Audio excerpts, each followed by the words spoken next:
Saludos a todos los amigos, estudiantes de medicina, residentes en adiestramiento, cirujanos generales y público en general que tenga la oportunidad de ver esta videograbación que estamos realizando hoy, 17 de octubre del 2010, al doctor Miguel Echenique Gastambide.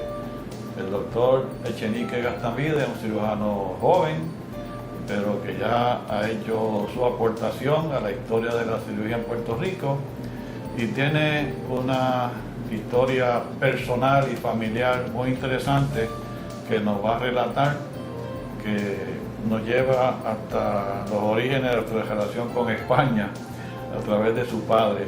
Así que Miguel, gracias por aceptar la invitación de estar aquí. Gracias por la invitación. Y pues esperamos dialogar más o menos por una hora, como te expliqué, en tus aspectos personales primero, familiares, tu padre, tu hermano, después tu esposa y tus hijos, que han hecho, que están haciendo ellos, y después que me cuentes toda esta cuestión familiar, pues entramos en tus aspectos profesionales, donde estudiaste universidad, escuela superior, universidad, donde hiciste cirugía, donde hiciste la especialidad, y todas estas cosas que sean de interés para el público. Así que comienza con tus padres y tu origen.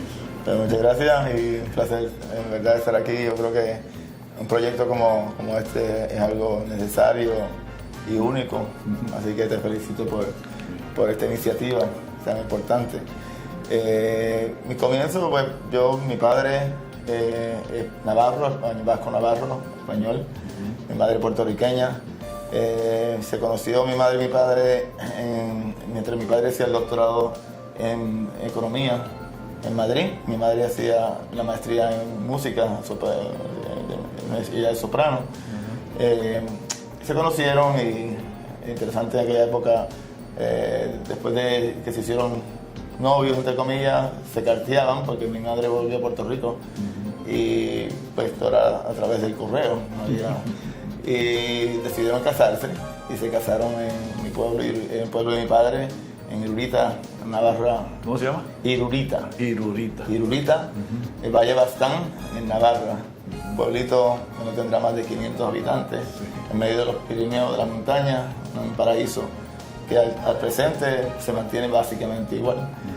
Y pues de ahí, mi padre, pues yo nací en España, en San Sebastián, en Guipúzcoa. Después de nacer, tuve un año y pico, mi padre se casa en el pueblo, mi madre y mi padre se casan en Irurita, viven allí en la región 2 años, nací en San Sebastián. Mi padre decide venir a visitar Puerto Rico, nunca había visitado Puerto Rico, después de haber terminado su doctorado en economía, o económica. En aquella época España no estaba muy bien, era posguerra y demás, era una época difícil para España. Mi padre va a Puerto Rico, me lleva, toda la familia llega a Puerto Rico, mi madre, mi padre y yo, en barco. Y cuando llegué a Puerto Rico se enamoró de esta isla. Le dice que fue una pasión instantánea y tuvo la dicha de, no estoy seguro cómo, conocer a entonces el gobernador de Puerto Rico, no primero, pero dentro de la estructura del Estado Libre Asociado, a honorable Muñoz Marín. Y Muñoz Marín le ofrece un trabajo en el gobierno de Puerto Rico para desarrollar lo que se comenzó, Lela, que comenzó en el 52. Y mi padre pues fue básicamente, junto con Muñoz Marín y muchos otros, los que fueron responsables de desarrollar el concepto de lo que era el Estado Libre Asociado, lo que es el Estado Libre Asociado. Así que mi padre, pues, además de tener una pasión por esta tierra, pues tuvo la oportunidad de aportar profesionalmente.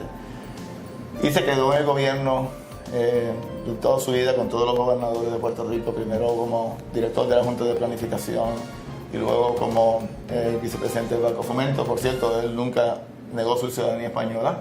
Él entendía sus raíces con España y su amor por Puerto Rico, pero no estaba dispuesto a negar su ciudadanía española y así lo hizo, y todavía hoy día es green card, lo que le llaman, tarjeta verde.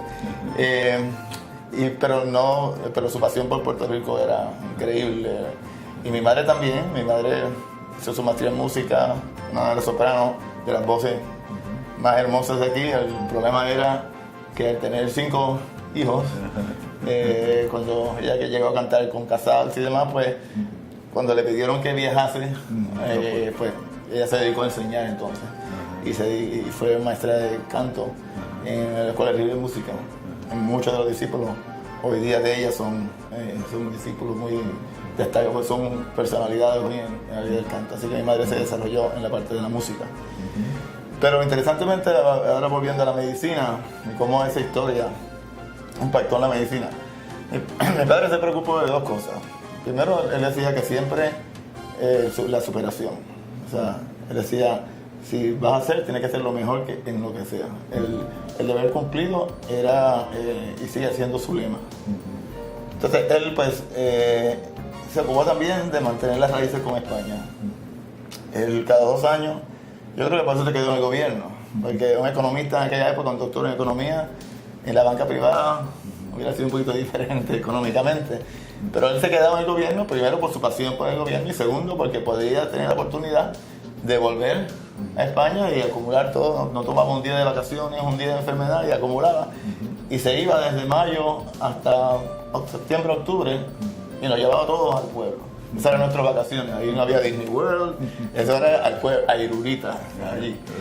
Y cada 2 años íbamos allí. Y mi tío, era médico en el Valle de Roncal, en Izaba. El Valle de Roncal es un valle entre medio de las montañas del Pirineo, donde eran pueblos aislados. La cercanía en aquella época de la ciudad más cercana era Pamplona, la Universidad de Pamplona, con los hospitales más importantes. No había hospital, él vivía en una casa del gobierno donde el primer piso era unas camas de atender pacientes y el segundo piso era su residencia. Y así él y su esposa atendían a los pacientes. Y cuando yo llegaba allí, la primera vez que fui, tendría unos 7 años, luego 9 años, cada 2 años. Me quedaba un mes con él. Y en ese mes, mis primos hermanos estaban cursando todavía en el colegio, pero nos llevaban una moto, una Vespa, una motocicleta típica de España. Él iba a visitar, a hacer rondas, hacer visitas en las casas de los pacientes. Y visitaba a los pacientes, yo le cargaba el maletín en la moto. Él iba allí y fue la primera vez que yo pude percibir lo que se llama la relación médico-paciente. Y para mí desde entonces cobró una importancia única. Ese amor, ese cariño con que los pacientes lo recibían y todo esto. Y también, bueno, de ahí se me quedó esa semilla que puso él.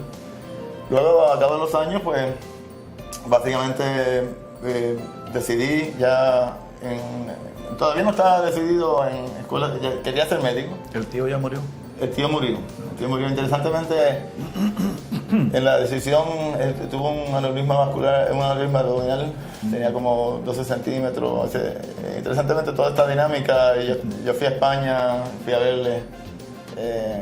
Mis primos estaban en contra de que se operase. Ella tendría unos 70 y pico de años. Yo le dije, tío, si no te operas, 12 centímetros. Se operó, salió muy bien de la operación, tuvo unos 5 años más de vida. Y luego murió de una condición cardiovascular y por edad. Pero siempre estuvo unos 6 millón. Ya estaba retirado de la medicina. Pero básicamente esa relación, y luego de atender a los pacientes, volviendo atrás, en las casas, luego si estaba muy enfermo se lo llevaba y lo atendía en su casa. En el primer piso tenía 5 o 6 camas, y si estaba muy mal, llamaba a la ambulancia, era todo gobierno, y venían, lo buscaban y lo llevaban al hospital. Así que así fue la raíz, la semilla de la medicina. Luego en Puerto Rico, llegué a Puerto Rico, cursé, fuimos a muchos de los colegios, todos los colegios católicos y usualmente de monjas españolas. Interesantemente, ¿por qué es católico y de monjas españolas? Bueno, porque primero en la Inmaculada, que yo creo que hay pocos hombres que no estudian la Inmaculada, yo estuve ahí en kinder. Y luego, según mi padre se movía, vivíamos en Santurce, luego en Santa Mónica, luego en el Colegio del Pilar, luego en el Colegio del Belén, luego en el Colegio San José. Y claro, me permitía estar en España, porque como estábamos los primeros, los veranos, pero era hasta octubre, con muchos de estos colegios, mi padre hacía arreglo con un colegio de frailes allí en Lecaros, donde estudié, y yo podía cursar el primer trimestre y poder estar allí, en el pueblo. Así que de ahí, cuando llego a Puerto Rico, pues estoy en todos estos colegios, me gradué de high school del Colegio San José, y ya en la universidad todavía quería ser médico. ¿En qué año te graduaste de San José? En el Colegio San José en el 1969. 69. Luego de ese primer año de universidad, yo me gradué de 16 años, no, porque mi padre me puso en la escuela desde bien joven. En aquella época no había esa cuestión de las edades y pruebas psicológicas, simplemente te llegaban allí todas las caras. Y a los 17 años empecé el primer año de universidad. Ese primer año de universidad todavía yo quería ser médico, pero las implicaciones de ser médico en aquella época era una sola escuela de medicina. No es como ahora, mi padre, no hay forma de que yo iba a estudiar en Estados Unidos ni mucho menos. Yo tenía que entrar en la escuela de medicina en Puerto Rico, no había opción. Y era duro, era una sola escuela, no como ahora. Creo que había cabida para 70, 80 estudiantes en aquella época, no me acuerdo exactamente. Y yo estaba todavía pues en esa cuestión de quiero ser médico, y empecé a estudiar el primer año. Y luego ese verano del primer año, se ve en la segunda experiencia, gracias a mi padre, en el Hospital Auxilio Mutuo, que me consiguió un trabajo de verano. Yo era camillero. Y yo llevaba a los pacientes y como mi padre siempre me decía que tenía que ser el mejor camillero, pues yo llevaba a los pacientes, los traía. Interesantemente, ahí fue que también tuve la oportunidad de ver la dinámica de los cirujanos, porque gracias a don González Justi, José Raúl González Justi, al doctor Juan Beltrán, al doctor Fernández Blasini, que en paz descanse todos ellos, al doctor Olivera, pues ellos como me conocían y conocían a los hijos, eran amigos de los hijos, pues me invitaban que cuando no tuviese pacientes que llevar, pues que por qué no entraba a ayudarlos en cirugía. Interesantemente, los internos de cirugía, el internado flexible del auxilio, pues a nadie le gusta estar con un cirujano en sala, y los internos le tenían terror a los cirujanos. Y me decían, como ya me decían, pues vete tú, cuando llevaban asistencia, vete tú, ¿no? Y yo me lavaba, ahí aprendí a hacer nudos, tenía nudos por todo el hospital, donde quiera practicaba mis nudos. Y ahí empecé a enamorarme, ahí decidí ese verano, pude operar a un amigo mío de tiroides, cáncer de tiroides, y fui yo el asistente del doctor González Justi, y bueno, me desarrollaron la pasión por la cirugía. Y de ahí en adelante pues ya estaba claro que yo quería ser cirujano. El único problema era que como el primer año pues también me gustaba mucho la fiesta. Pues tenía buen promedio, 3.1, así, pero no era como los que ya estaban desde el primer año, que estaban bastante entregados, pues yo estaba un poquito atrás. Así que ese año decidí que tenía que dejar la fiesta y ponerme a estudiar. Y gracias a Dios pues estudié como nunca en mi vida esos 2 años de universidad. ¿Hiciste 3 de universidad? Hice 3 de universidad. Y cogí, me aseguré, me aseguré de todos los créditos que hacían falta para hacerlo en 3. Tomé todos los créditos en 3 años, 2 años y medio, cogí todos los créditos, los 90 famosos créditos. Interesantemente, hoy día los estudiantes no lo saben. Entran en bachillerato y no toman los créditos, y a veces terminan 4 años y no tienen los 90 créditos. O sea que, bueno, la cuestión es que pues, entré en 3 años, gracias a Dios, en 72, y entonces entré en la Escuela de Medicina de Puerto Rico. ¿En qué año empezaste? En el 72. 72, 76. Sí, 72-76. Fue para mí ese fue alegría, una de las alegrías más grandes de mi vida. Y porque no había opción. Yo estaba empezando a mirar, bueno, si no, pues tendría que ir a España y demás, que en aquella época también habían buenos programas, pero gracias a Dios entré. Y pues en esos 4 años, pues cursé la Escuela de Medicina. Ya en el tercer año, pues ya de tercer a cuarto quería estudiar. Pensé siempre quedarme aquí, honestamente. A mí me gustaba trabajo irme de Puerto Rico.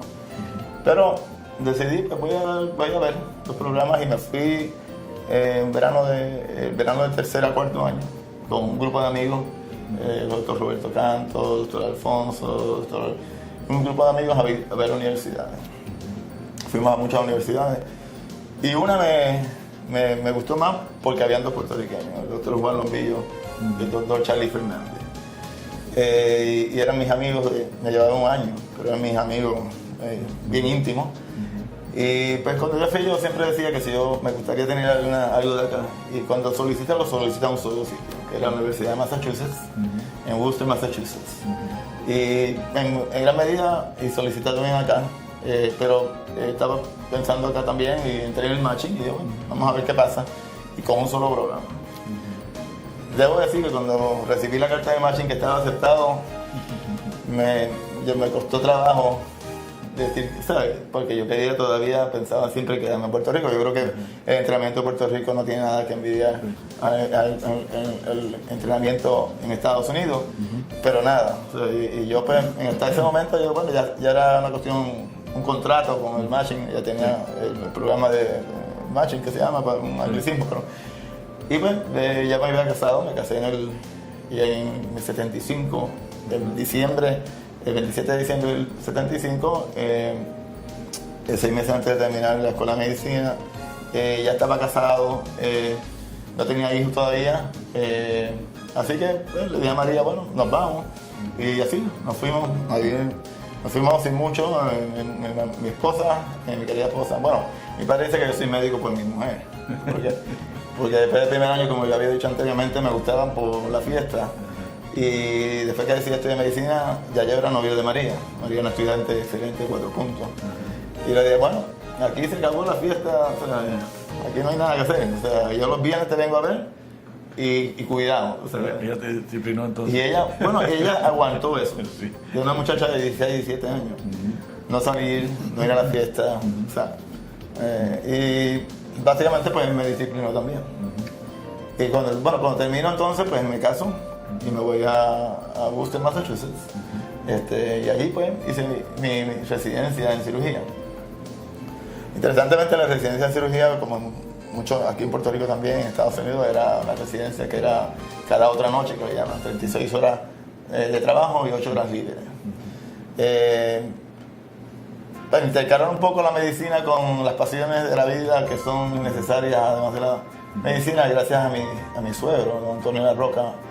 Yo decía, yo tengo que hacer algo más que estudiar, porque si no, y me regaló un set de clases de tenis.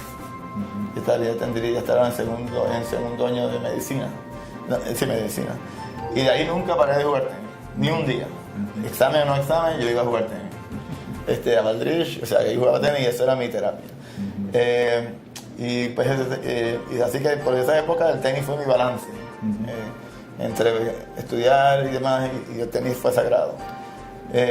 Luego me caso, cuando nos vamos a Worcester, Massachusetts, empiezo la residencia con estos 2 amigos míos, el doctor Lombillo, que era mi senior, y el doctor Charlie Fernández.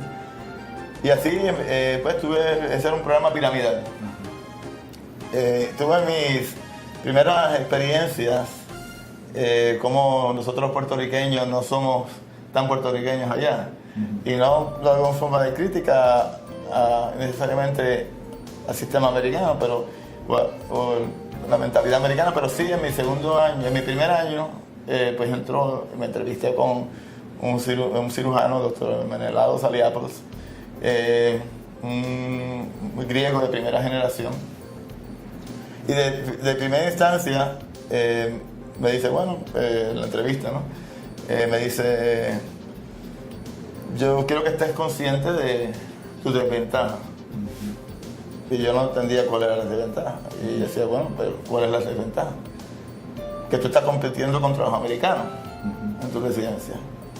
Y ahí, como decimos, me sacaron la raíz puertorriqueña y en verdad me molesté y se lo dejé saber. Y digo, mira, yo no sé si con todo un respeto, obviamente le dije, pero yo quiero que usted sepa que no solamente yo soy americano también, además que tengo mis raíces en Puerto Rico y España, pero soy americano, y la Escuela de Medicina de Puerto Rico, en su época y en aquel momento estaba considerada entre las primeras 20 escuelas de medicina de la nación americana. Yo no soy un estudiante de extranjero, sin darle crédito a estudiantes de extranjero. Ah, bueno, sí, pero lo que quiero decir, hablando en inglés, I mean a real American. He was a real American. No, que tú I mean, being a real American, que si yo era un verdadero americano. Pues ya yo dije, bueno, aquí las líneas de comunicación se están afectando. Y terminé la entrevista y me estaba esperando fuera de oficina, mi amigo doctor Juan Lombillo. Y yo salgo y le digo, yo no puedo bregar con esto. Ya Lombillo estaba en primer año. Estaba en primer año. Y ya había pasado la vicisitud de ser un puertorriqueño en un programa en Estados Unidos, que no se generalizo, pero ya había pasado esa experiencia. Y me dice, no, fíjate de ese tipo. Bueno, no de ese tipo porque después por a cabo de los años nos hicimos amigos y entendí que él me estaba diciendo algo para mi propio bien.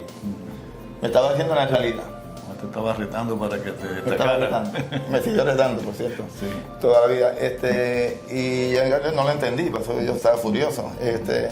Pero nada, le dije a Colombia, yo no puedo bregar, o sea, ¿cómo yo puedo trabajar con una persona que piensa así? Y dice, no, tranquilo, que primero que él es el jefe de uno de los hospitales y el jefe grande es del hospital de UMass, que era la universidad. Y yo, bueno, pues no solamente voy a venir, sino que voy a demostrarle que yo voy a estar aquí y todos los americanos, y era piramidal. En el segundo año, de segundo para tercero, es la segunda experiencia con esa situación, donde ya nos cita a todos los estudiantes y nos dice, quiero que sepan que esto es un programa piramidal, ya yo lo sabía, y que pues aquí se quedará el mejor promedio, ahí no me menciona nada obviamente de los americanos, y que están compitiendo todos y vamos a ver quién se queda, y gracias a Dios pues es increíble la vida. Yo estudié como nunca en mi vida para el in-training. En aquella época, si no pasabas el in-training de segundo a tercero, estabas fuera y tenías que pasar con unas notas buenas. O sea, y yo pues me preparé increíblemente para el in-training. Mi mujer estaba embarazada de mi primer hijo. Tenía ya 9 meses. Y el día antes del in-training, yo estaba ya ready, me acostaba a mí a las 11 de la noche, digo, María, mañana es el día, a las 8 de la noche. Pues a las 11 de la noche mi esposa rompe fuente. No puedo creerlo. Esto no puede ser. O sea, bueno, para el hospital con ella, que yo vivía caminando al hospital de St. Vincent Hospital en Worcester, que es donde estaba rotando en ese momento. Y nada, empecé a dar a luz. Yo te había cogido todos los cursos de estar con ella. Y eran las 5, 6, 7 de la mañana no da luz. Y yo decía, mi primer hijo, quería verlo, pero llamé al jefe de cirugía y le dije, mire, mi hijo está naciendo. Y el in-training es en 1 hora. Me dijo, si no con el in-training está fuera. Así, bueno. Yo le dije, bueno, ok, te veo ahorita. Me fui, empecé a coger el examen, entonces no había beepers, había beepers, pero no había. Entonces mi amigo, mi senior, que ya era attending, Michael Wertheimer, yo había sido mi senior en el primer año, pues se había graduado y era attending ya. Me dice, no te preocupes, que yo te voy a estar pendiente del teléfono. Y en medio del examen yo estaba ya, cogiendo el examen ya, mirando el reloj. Y cuando miro para arriba pone en la pizarra, ¿cómo fue que puso? Miguel Harboy. No sabía si era niña o niña. Bueno, ahí yo cogí el examen, a las millas lo que hago. Yo, bueno, aquí, pasé, ya, me fui. Y estuve con mi hijo, entonces pasé súper bien. Y nada, me quedé, entonces muchos de los que estaban ahí, americanos, pues, y yo me quedé en el programa. Y terminé los 5 años. Y a los 5 años de terminar, pues ya pensé, volviendo a la cirugía, ¿por qué cirugía? Yo creo que es importante para los estudiantes en aquella época. Yo pensaba que la cirugía era la única rama de la medicina donde uno lo puede hacer todo. Y claro, en mi mente de hacerlo todo. Un cirujano puede operar y un cirujano puede hacer medicina. Y hay que saber de las dos. Yo siempre me interesé muchísimo por cuidado crítico, por metabolismo. Eso era mi pasión, además de la cirugía. Por lo tanto, cuando terminé la cirugía, yo quisiera aprender más de esta cuestión médica para estar. Y me fui, solicité. En aquella época estaba comenzando la de la nutrición parenteral. Sí. Era interesante, yo tenía uno de mis attendings, de mis profesores, era un muchacho joven hindú que había hecho un fellowship, una superespecialidad en nutrición, el doctor Blackburn, George Blackburn, que era el padre de la nutrición en aquella época. El padre no fue Godric y Blackburn, todo ese grupo, sí. Y Wilmore y toda esa gente, Godric.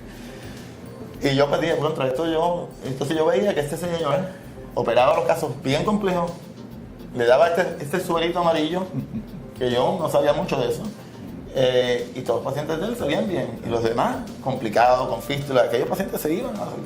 Yo ya que hay algo mágico, y claro, en aquella época no estaba bien estudiada la nutrición. Sí. Y así que yo decidí, pues en el 76, cuando me gradué, solicité a New England Deaconess Hospital, con un programa de la Universidad de Harvard, un fellowship en nutrición y metabolismo. Y hice un año con el Dr. Blackman, el Dr. Bistrian, Bruce Bistrian, que por cierto para mí es un genio, una persona brillantísima. Hice un año de nutrición y metabolismo. Este año pues no hice muchas cirugías, excepto que iba al Beth Israel Hospital y cubría algunas moonlighting, o sea, algunas guardias pero no era como cirujano, sino como emergencia. Pero este año no operaba algo, haciendo yoyonostomías y eso, pero eso fue la parte difícil, un año sin operar, para mí eso era algo, una ansia de operar, entrar en sala de operaciones, pero ya terminé ese programa. Y al terminar, pues ya yo siempre decía que yo tenía que regresar a Puerto Rico. Yo siempre decía que para mí la medicina no era lo mismo si yo no podía atender a mi gente. Pero cuando me gradué del fellowship, mi jefe, me dijo, ¿qué tú vas a hacer? Yo voy para Puerto Rico. Sin duda, y otra vez, pero ¿para qué vas a ir a Puerto Rico si te vas a anular? Otra vez, esa cuestión de Puerto Rico, como que no es lo mismo.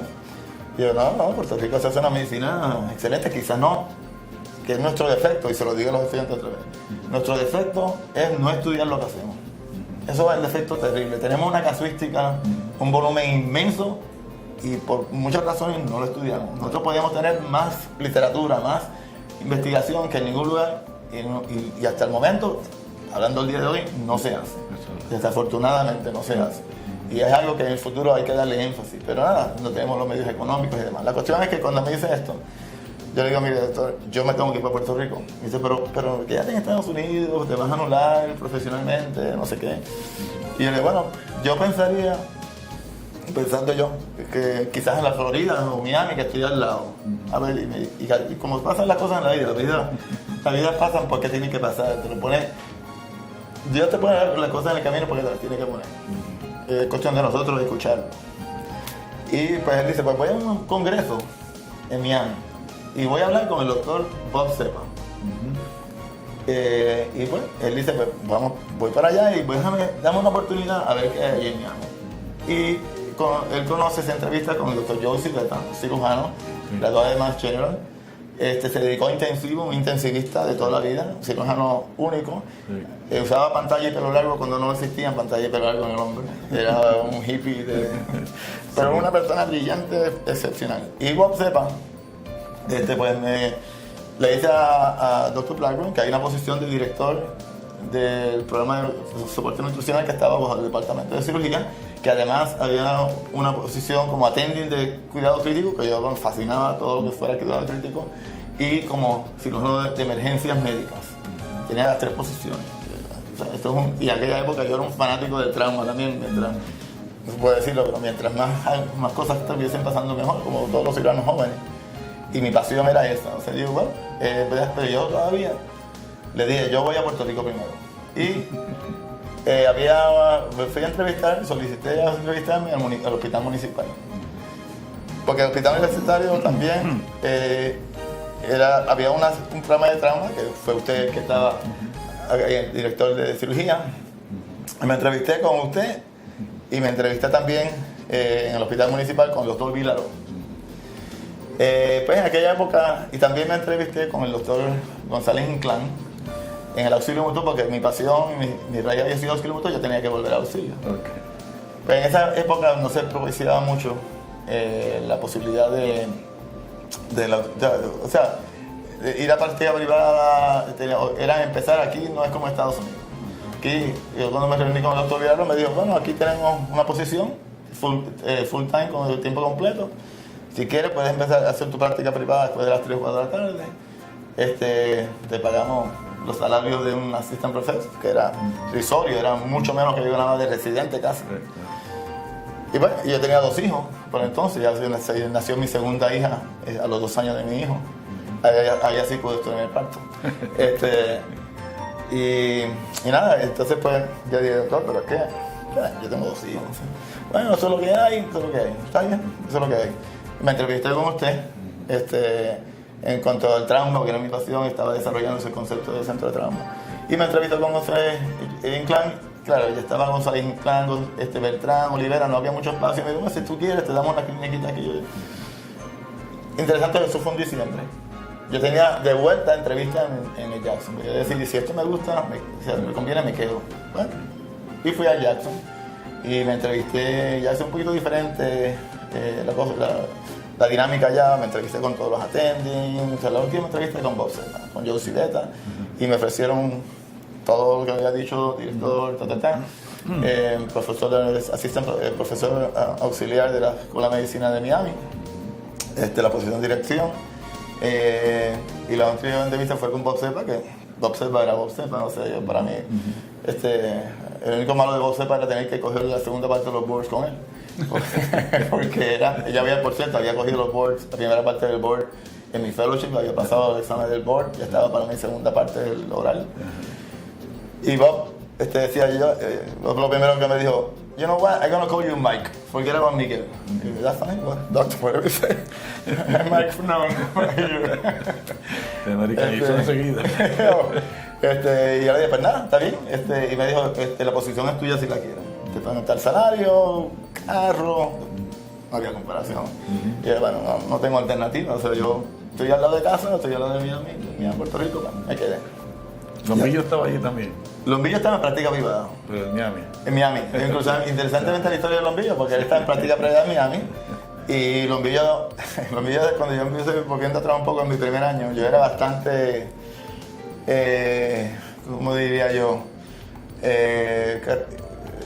Bastante, no problemático, pero categórico y firme en mis decisiones y mi forma de ser en aquella época de interno. Sí. Y leía bastante y había estado en un hospital y tenía un jefe de residentes que no, yo no diría que, bueno, era un poquito claro la forma de hacer las cosas y yo siempre lo consultaba. Entonces el jefe de residentes decía, Lombillo, dile a tu amigo de esté tranquilo, que no me fastidie la vida. Porque Lombillo siempre fue como mi hermano, mi papá, mi todo. Sí. Y entonces nos mudamos, yo me mudé y Lombillo tuve y después me mudé a una cuadra de Lombillo. Y él estaba en práctica privada. Pues nada, que fui a la universidad, fui director del servicio de nutrición en la Universidad de Miami, en el Hospital Jackson Memorial Hospital de la Universidad de Miami. Era asistente profesor de cirugía y anestesiología, porque todos los que ya estaban en cuidado crítico eran de las dos. Y así estuve 3 años, y estuve contento, posiblemente me hubiese quedado allí. ¿Por qué no me quedé allí? Por las situaciones de la política universitaria de Estados Unidos. No por mí, sino mi jefe Joe Civetta, que era mi amigo también, se convirtió en mi amigo. Pues Joe Civetta, hablando ahora de cirugía y trauma, él deseaba hacer un centro de trauma en la Universidad de Jackson, en la Florida, en Miami. Y a Jackson, como el trauma no deja dinero, pues no quería. Y él hizo documentales televisivos donde expuso la problemática del trauma. Y obligaron al Jackson, que era el hospital de Estado, a hacer trauma. Por consecuencia, el presidente del Jackson, en aquella época de los síndicos, lo llamaron al capítulo y él, es que, como ya había dicho antes, era medio hippie y demás, iba con su corbata recortado, todo. Me dicen, me están llamando, vamos a conseguir lo que queremos. Y él tenía la oficina al lado de la mía. Pasa una hora, vuelve destruido. No destruido. Nada. No solamente no le aprobaron nada, le prohibieron hacer cirugía. Lo sacaron el jefe de sección, el jefe del departamento de emergencias médicas y cuidado crítico. Fue un trauma, o sea, ese hombre yo lo vi destruido. Yo llevaba ya tantos años, había tenido sobre 100 y pico de publicaciones. Y me dijo, Miguel, me llama Miguel, yo, Civetta. Esto, yo te diría que si me hicieron esto a mí, se lo hacen a cualquiera. Y ahí yo dije, espérate. Yo voy a dedicar, soy un individuo dedicado 20 años de su vida y ahí fue que yo empecé a dudar un poquito de la academia. Eso y otra situación que ocurrió. Yo estaba en la junta de selección de estudiantes de medicina a cirugía. Y en esa junta de selección empiezan a ver los candidatos y empiezan los promedios. Claro, los promedios altos no había duda. Pero entran en los que están en el medio. Y cuando entran en los que están en el medio, empiezan este no y este no, y yo me doy cuenta, pero ¿por qué no? Y eran todos nombres latinos. Y eso ocurrió así. Y me dicen, no, lo que pasa es, sin ser discriminatorio, tenemos que también ser leales a nuestra institución. Si hay muchos nombres latinos en la residencia, lo ven como una residencia de segunda. Por lo tanto, no podemos tenemos una, en otras palabras, una cuota de nombres latinos. Que yo lo puedo entender, porque como yo le digo, o sea, ellos tienen que proteger los suyos. Yo los respeto, los admiro, los quiero muchísimo y los admiro por ser así, en cierta forma.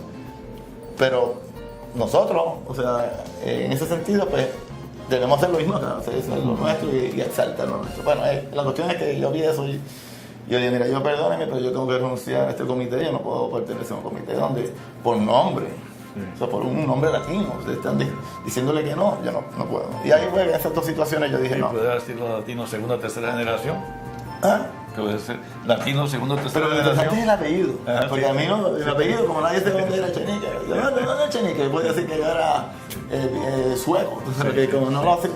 pero el nombre es bien latino, pues, y tenía bueno, la cuestión es que yo vi esa situación más la de Civeta, que fue la más dramática. Mis dos amigos, otro amigo mío, el doctor Gustavo Plasencia, que estaba atento y se había ido a práctica privada allá, y el doctor Roberto Santiago también de México se había ido.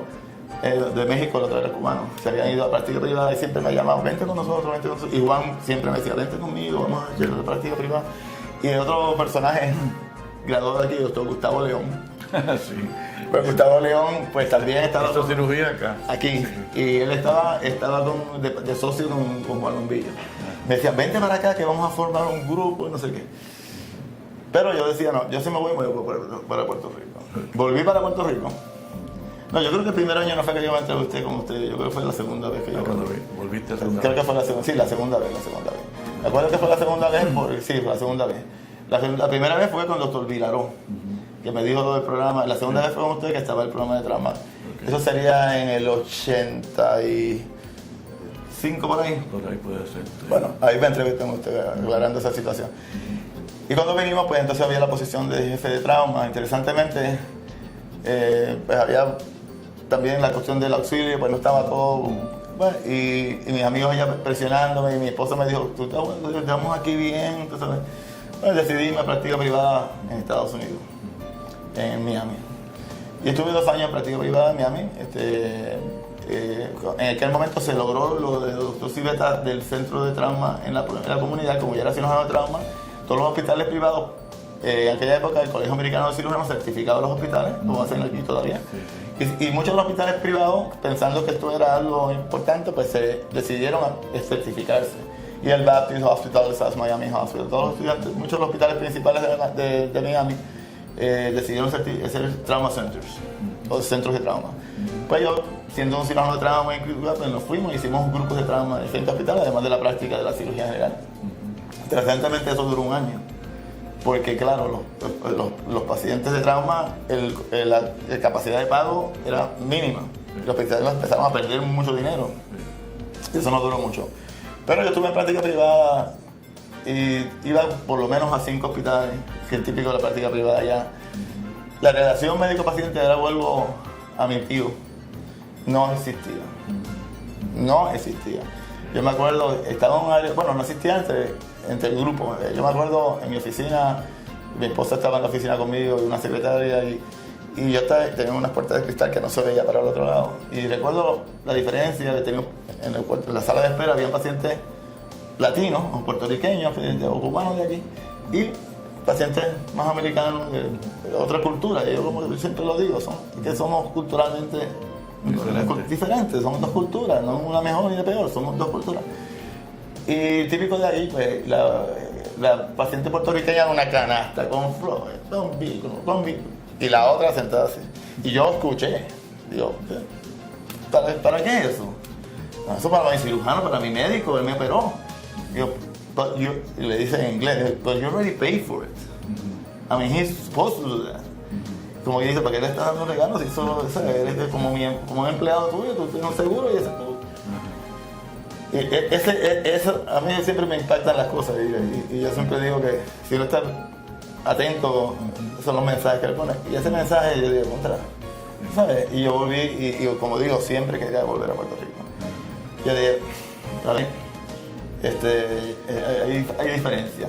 No hice mucho issue de eso, pero se me quedó grabado. Y llevo 1 año y medio en práctica privada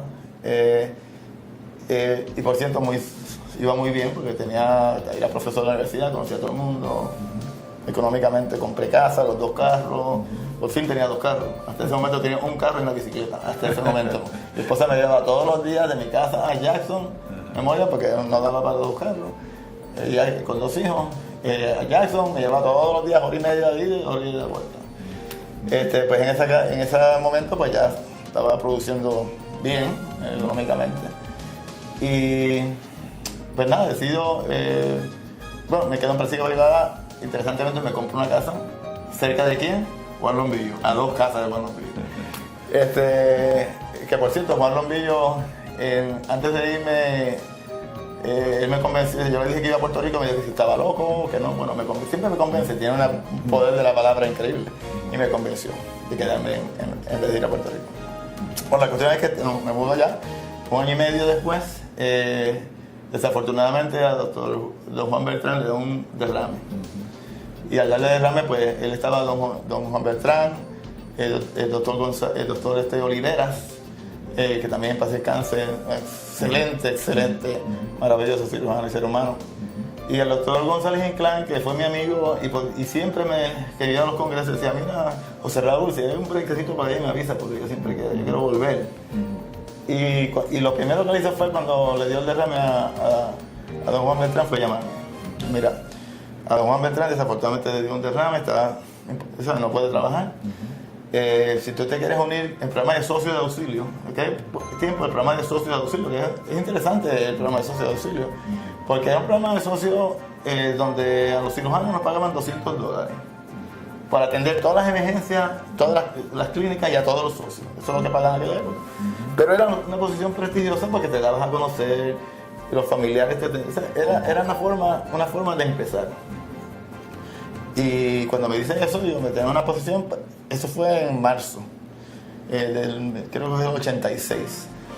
Y si quieres la posición es tuya, pero tienes que estar aquí para el 1 de julio de este año. Qué rápido. Yo acababa de montar la oficina, acababa de 1 año y medio, comprar casa, carro. Yo no tuve duda. Yo vuelvo, estoy aquí en 1 de julio. Claro, mi esposa no estaba conmigo. Cuando volví a Puerto Rico, yo creo que lo más cercano del divorcio ya está en mi vida. Cuando llegué a Puerto Rico le digo, bueno, me voy para Puerto Rico. ¿Te vas otra vez y acabas de llegar? No vamos para Puerto Rico permanentemente. Pero tú te has vuelto loco, no sé qué. María, no hay opción. Yo no puedo vivir una vida con una espinita. Yo quiero estar en Puerto Rico, estar en Puerto Rico, estar en Puerto Rico. Se me dio la oportunidad. Yo estaba esperando y tú lo sabes. Nos tenemos que ir. ¿Ves? Monté a esos amigos aquí, hicimos los carros, los pusimos allá, vendí la oficina, le dejé mi práctica a Lombillo. Digo, mira, por si acaso no se me da la cosa, pues si quiero volver, pues aquí están mis pacientes y mis prácticas. Y volví.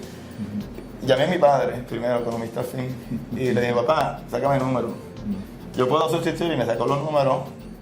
Me dijo, tienes muchas deudas de eso, vas a estar bien apretado. Y me dijo una cosa que es interesante, y acuérdate que tú vas a venir aquí porque en aquella época José Raúl, que era mi amigo de Libera, eran unas prácticas increíbles aquí. Y tú vas a venir a competir con esos dos. Con dos, porque aquello no era una práctica de repartir, no. Lo tuyo es tuyo, lo mío es mío. Los socios sí, pero los socios eran 300 pesos. Yo no importa, sácame el número, vas a estar apretado por unos años. Me voy. Estoy en la maleta, aquí estuve el 1 de julio del 86, entiendo, 87, 86 creo fue, aquí estaba. Y de ahí pues estuve, gracias al doctor Marino Blasini, que fue también mi mentor, y él me consiguió una plaza en el hospital municipal, primero como director de cuidado crítico, hospital municipal que tenía su propio programa de residencia, que tampoco podía entender por qué tenían que salir. Eso es otra historia, porque había 2 programas de residencia. Y yo nunca entendí eso, pero nada, ahí entonces entro ya al hospital municipal como médico de socio de auxilio o cirujano. Y así pues empecé en Puerto Rico. Luego, El jefe era González Yuti. ¿El jefe en qué época? Era González. Yo creo que ya estaba González Inclán o Oliveras. González Yuti ya se había retirado. Sí, estaba González Inclán, Oliveras, estaba Beltrán. Beltrán, que le dio stroke. Era el jefe. Era el jefe. Sí. Y ahí entiendo que entra González Inclán, después de eso. Bueno, pues entonces ya después de eso estuve 2 o 3 años allá. Después de eso el programa de Hospital Municipal de Residencia se cae. El doctor Marino Blasini me pide si yo puedo aceptar la posición de jefe para ver qué se va a hacer sobre los residentes que estaban en transición y demás. Pues yo acepté, estuve jefe del Hospital Municipal en esa transición y hablé con bueno, empecé, yo, como yo había dicho antes, no entendía por qué tenían que haber dos programas separados. Además lo entendí, el hospital municipal fue el primer hospital de la Escuela de Medicina de Puerto Rico. No sé por qué esa transición al mudarse se perdió. Que el hospital de moda era el hospital universitario, que yo, por cierto, fue la primera clase que estaba en el Centro Nuevo, el 72. Así que no pude estar en la Escuela de Medicina Tropical, pero nunca entendí esa separación que ocurrió ahí. Pues estaba el doctor Santiago del Pi, jefe de cirugía del hospital universitario. Y el doctor Santiago del Pi, un visionario que es, doctor Santiago del Pi, ¿por qué no? Yo aceptando la jefatura, querían que yo volviera a solicitar otra vez para residencia. Y yo dije que no. Y yo hablé con él y digo, vamos a integrar los dos hospitales. Si de una casuística inmensa estamos a un pasillo, y él accedió. Y integramos a nivel de Residency Committee, el hospital municipal, como el hospital, igual que el hospital universitario, integrado, no sé si era integrado afiliado, pero era parte del programa, donde los residentes rotaban. La casuística nuestra era muy buena porque eran pacientes que tenían cirugía primaria, hernia, vesícula, mientras que ella era más. Y así funcionamos por muchos años hasta un evento que luego diré. Y yo me mantuve de jefe, luego le cedí la jefatura al doctor Antonio Pavía, también un amigo, y me mantuve de attending, y estaba entre los dos ahí, ese me auxilio mutuo. Y luego, pues, después de auxilio mutuo, González Inclán decide que quiere renunciar a la jefatura y me nombraron de jefe de auxilio. Y tuve jefe de cirugía, yo era jefe de cirugía general, que González Inclán me había nombrado de jefe de cirugía general, y luego pues tuve jefe de cirugía del departamento de cirugía de auxilio, y ahí entonces, pues ahí fue que dejé la jefatura. ¿Qué año tuviste de jefe en el auxilio? El auxilio, tengo que chequear las fechas, en verdad. Yo dejé de ser jefe, yo tuve 10 años de jefe de auxilio, 10 años. Dejé de ser jefe hace como, yo diría, 3 años, diría. Sí, 3 años que dejé de ser jefe. Y entonces, pues, después me mantuve en mi práctica, y luego en el municipal, que después de 16 años en el municipal hubo unas situaciones donde no voy a entrar mucho en los detalles, pero por una situación de personalismo, en verdad, entre dos facultativos y la escuela, y volví otra vez. Que yo entiendo que fue lo que ocurrió la primera vez. Yo no puedo entender como personalismos pueden, y eso para mí es incomprensible, eso no pasa en ningún sitio. Pues decidieron, por esa situación entre un cirujano que nombran de jefe político en el hospital municipal y un jefe de cirugía en el hospital universitario y la Escuela de Medicina, como esas personas no afiliaban, pues el jefe de cirugía decidió sacar a los residentes del hospital municipal. Y para mí eso fue, o sea, en otras palabras, destruir la afiliación que se había logrado. Eso fue para mí traumático. Yo traté de quedarme, cogí las vacaciones. Yo para mí entender, el hospital municipal, sin ser un programa de enseñanza, que era mi pasión también enseñar, estuve enseñando toda mi vida, pues no tenía sentido, tenía sentido, pero mi razón de ser allí era la enseñanza, entendía yo. Y por muchas otras cosas, yo decidí renunciar. Me fui del hospital municipal y perdí 16 años, perdí mi futuro retiro, todas esas cuestiones, y me fui a práctica privada. Y gracias a Dios en ese sentido, aunque añoro y atesoro la enseñanza, pero ahí fue que la práctica privada mía pues floreció mucho más. Y también se empezó a dirigir más hacia cáncer de mama. Porque cuando yo llegué a Puerto Rico hicimos 2 estudios en el hospital municipal. Un estudio, yo siempre me interesó mucho el cáncer de mama cuando llegué aquí, porque veía en el hospital municipal aquellos desastres, esos pacientes con unos tumores avanzados. Y decidí estudiarlo y lo presenté en la asociación médica. No pública como siempre, no es difícil publicar, pero lo presenté. La diferencia entre los estadios de etapas de cáncer en un hospital municipal y en auxilio. Teníamos bastantes pacientes y era dramático. O sea, en auxilio eran niveles 1 y 2, estadios 1 y 2, o etapas 1 y 2 correctamente. Y allí eran etapas 3, 4 metastáticos. O sea, en una población geográfica igual. O sea, que aquí ahí no, es un municipal, no es universitario. O sea, que son gente que vive en el área metropolitana. Y lo presentamos y eso fue impactante para mí. Ahí desarrollé el interés por el cáncer de mama. Y lo segundo que también hicimos fue un estudio de muertes prevenibles, donde se comparó el estudio de Orange County, que en Puerto Rico de muertes prevenibles de gente en trauma, quiere decir, se morían de un vaso roto en sala de emergencia. Eso fue bastante tiempo después del estudio, o sea que digamos en tiempo contemporáneo, pues esos dos fueron las mis dos áreas que empecé a desarrollarme ya al irme del municipal, y ya trauma se fue, así que me quedé y desarrollé el concepto de cáncer de mama. Ahora estás haciendo mucho casos de cáncer de seno en el auxilio ahora mismo. El 80% de mi práctica es cáncer de mama. Estamos haciendo varias cosas que son interesantes. Básicamente empezamos a ver la cuestión genética en Puerto Rico. Y empecé a leer en una de las literaturas de los mexicanos americanos. Se encontraba que era una incidencia mayor de triple negativo y de cáncer genético. Llevamos como tres, con el doctor Jaime Mata de la Universidad de Ponce, la doctora Dutil, una geneticista, y empezamos a hacer estudios de DNA. Y interesantemente yo le pedí a ella si podíamos hacer estudios del BRCA1 y 2 genético. Y comenzamos a hacerlo a duras penas. Conseguimos con una compañía de Estados Unidos, pues, no es que nos ayudara, que quisiera unas contrataciones con los planes médicos para poder hacer los estudios. Y la data que estamos viendo está similar a la de los mexicanos, donde la incidencia de cáncer genético en Puerto Rico es mucho más alta, del 5% de la población. En la muestra nuestra, del grupo de pacientes que tenemos son 30%, en el estudio mexicano es 30%, y se está confirmando.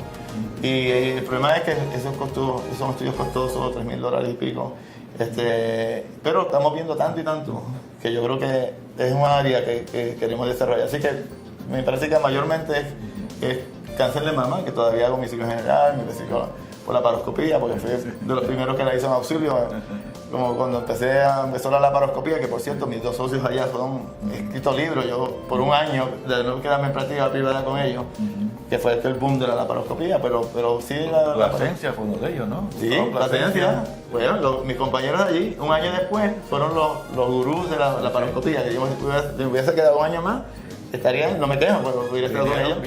Y Moisés Jacobs, que fue mi residente. El tercer año, Moisés Jacobs, vinieron aquí enseñando a nosotros. Han escrito libros en laparoscopia, pues yo estaría con ese grupo si me hubiese quedado un año más, pero no me arrepiento un segundo de mi vida. Y la gente me dice, ¿no te arrepientes de verte a Puerto Rico? Y en seno está haciendo el nódulo sentinel. Bueno, eso, exacto. En el 90 y pico, una de mis preocupaciones en la cirugía de mama, y no por criticar a los patólogos, era que uno hacía una disección, como se nos enseñó, una disección así, y a veces reportaban 4 nódulos. Y decía, pero ¿cuánto es no? Y yo peleaba, iba para allá. Y decía, ¿sabes? Y cuando empecé a leer sobre las centinelas, y yo siendo dos centinelas, yo contra, tú sabes, esto sería la solución. Porque si yo tengo el nódulo adelante, que me dice que el 95% tiene un estadio apropiado en una etapa del tumor, pues estoy hecho, no me tengo que preocupar del resto. Y ahí entonces, pues empecé en el 90 y pico, hacer el centinela. Bueno, primero evitar las complicaciones también de lipedema y de molestia, pero como todo, yo no quería hacerlo sin hacerlo adecuadamente. Así que yo me contacté a una cirujana que se llama la doctora Susan Klimper, que interesantemente es nutricionista también. Ella publicó también, yo publiqué mucho data en aminoácidos ramificados, ella en glutamina, y nos conocimos en la parte nutricional. Y luego ella se dedicó al cáncer de mama y tiene un programa de enseñanza. Y le pedí que si podía venir a Puerto Rico, hacer mi proctorship, o sea, enseñarme a hacer la técnica. Y ya se dio, conseguimos 2 o 3 pacientes, ya vino a Puerto Rico, pero conmigo esos pacientes, me enseñó la técnica. Pero al principio no me atreví a hacer solamente la técnica. Y al principio hacía biopsia nódulo sentinela con disección axilar. Y los primeros grupos de pacientes, pues, interesantemente, el porcentaje era mayor de lo que yo entendía para poderme ir a la biopsia nódulo sentinela solamente. Interesantemente eran mayores porque yo sacaba el nódulo sentinela y mandaba el que más tenía radioactividad. En aquella época no estaba bien definido qué era un nódulo sentinela, hasta después de adquirir experiencia. Y ahora sí sabemos que es el nódulo que se vea con tinte azul y que se palpe alrededor. Al añadir un nódulo palpable en la región del nódulo sentinela, ya en vez de ser un nódulo, habían 2 o 3 nódulos. Y eso disminuye, ya está probado que disminuye los falsos negativos. Y ya después de 100 y pico de casos, donde mi segundo grupo de pacientes, el falso negativo, en verdad llegó a ser 0.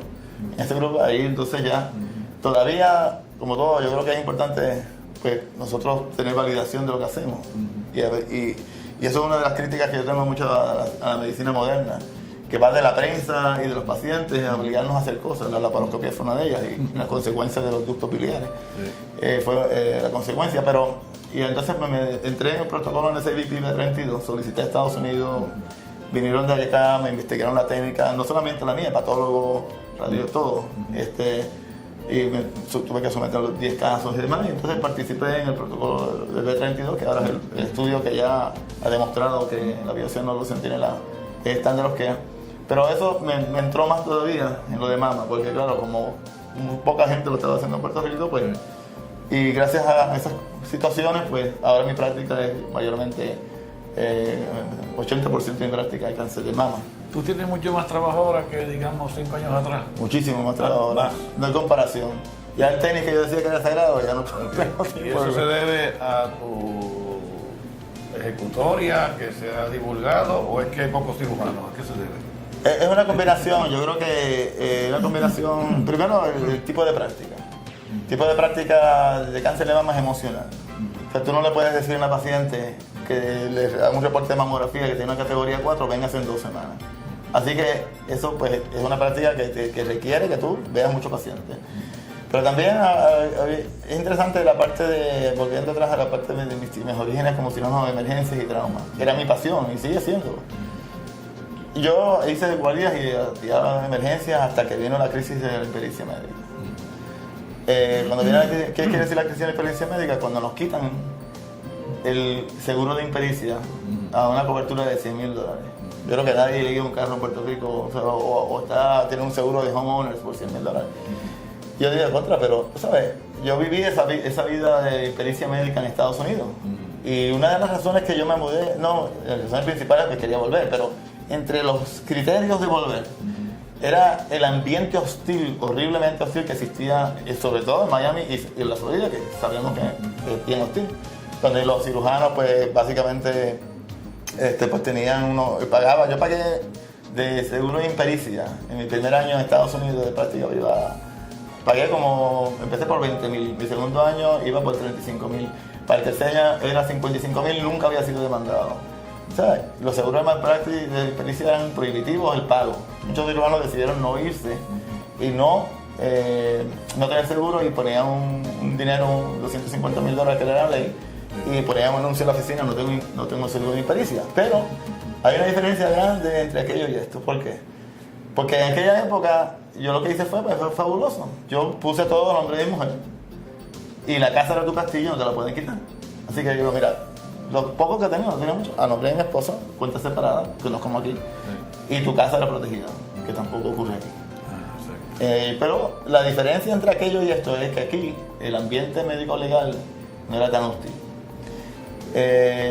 Y en los últimos, desde el 87 hasta acá, eso ha cambiado. Yo diría que el ambiente médico legal aquí se ha puesto igual o peor que allá, donde ven la parte médica como una forma de, ¿sabes? Yo creo, de ganar dinero, es como una lotería, es más barato, ¿sabes? Por $100 pueden ganarse. Yo creo que ese ambiente médico legal aquí está dañando esa relación que era tan especial, y lo sigue siendo tan especial para mí con los pacientes, que me obligó, no que me obligó, pero tenía que tener un balance entre proteger a mi familia y lo mío, y lo que uno pueda haber desarrollado económicamente, y no que sea económicamente una prioridad en mi vida. A mí yo siempre digo que no me pueden quitar ni mis hijos, ni a mi nieto, que tengo un nieto de 1 año, ni mi profesión. Me pueden quitar las profesiones. Bueno, me voy a vivir en un apartamentito allá en la playa y no tengo mucho bicho, pero es injusto. Por lo tanto, cuando pasa esto de la impericia, que nos quitan, lo único que teníamos, que por lo menos te diga, pues mira, en Estados Unidos yo no podía tener seguro porque era muy caro. Aquí, la ventaja era que aunque te fueran a demandar, las demandas eran más bajitas, pero tenía seguro. Al quitar el seguro, nos quitaron la capacidad de nosotros de defendernos, básicamente. Eso yo lo veo. Hay muchos issues en la parte médico-legal, pero por lo menos un buen seguro costeable era una forma de una tranquilidad de nosotros poder hacer lo que hacemos.